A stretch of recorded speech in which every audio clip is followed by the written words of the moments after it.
Hello sa inyo, panimagong umaga, a day in my life with my Bebe Dos, mini vlog number 4.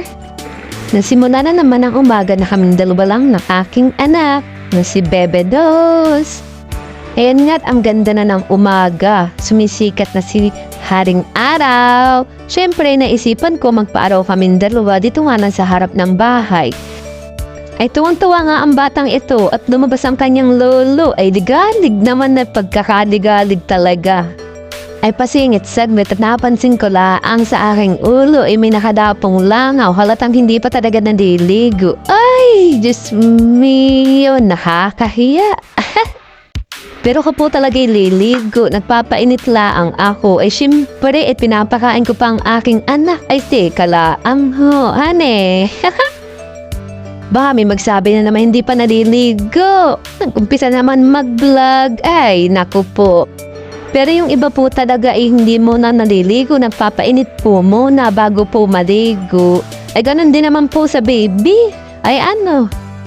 Pero depende naman po yun sa lugar. Yung iba naman po yung naliligo muna bago magpainit. Yung iba naman ay nagpapainit pero hindi na naliligo. Joke lang po. Kaya yun na nga po, pinainom ko na nga po ang batang makulit. At baka na may nauuhaw na ako pakain ng pakain. So yun na nga po, nakita ko lang po yung gantong estilo ng pagpapainom kay Mami Ann sa vlog po niya. Napaka-effective naman po talaga. Natuto po siyang sumipsip sa straw. Ay, pagkakagaling. Maraming salamat po sa idea, Mami Annie. Ang laking tulong po nito para kay baby. Lalo na sa mga first-time mommy. So ayun na nga, pagkakatapos ay nagligo na ako para naman hindi nakakaya sa aking asawa, Annie. At baka mapansin na naman ako hindi daw nalego. So ayun na nga, nag-ayos muna ako ng aking buhok diyan. Para naman di nakakaya sa inyo. Nagsuklay na rin ako.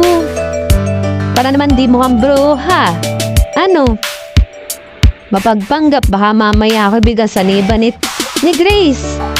Si Ma'am Grace, kilala nyo ba yun? Okay na to.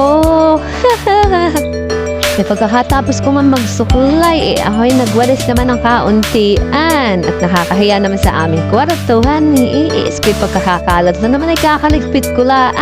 Ganun din ba sa inyo mga mami? Isko, hindi na nawalan ng kalat. Ay, sakit sa ulo, sakit sa mata.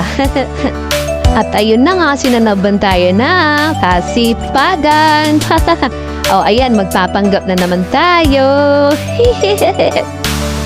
Natuyo na ang aking nilabhan no isang araw ay maganda ang panahon sa Louisiana. Buti naman, uminit kahit papaano, pagkahabang ko talaga ng damit kapag naiinitan, hindi nag-aamoy umo ko. Alam niyo ba yung salitang umo? Maangot! Kaya ayan, todo ang singhot sa mga damit. Pagkakabang talaga ng aming gamit pating powder. Iskoy, ako'y nakakaramdan agad ng pagod. Ilan pala ang akin tinutupi. Ay, nako, mapagpanggap talaga si Inday. Ay, sobrang lakit ng likod ko, day. Ay, ayan na nga, Inday. Sinaniban na nga ako ni Grace Tan Penix. Okay na to, paalam. Salamat po sa pananood.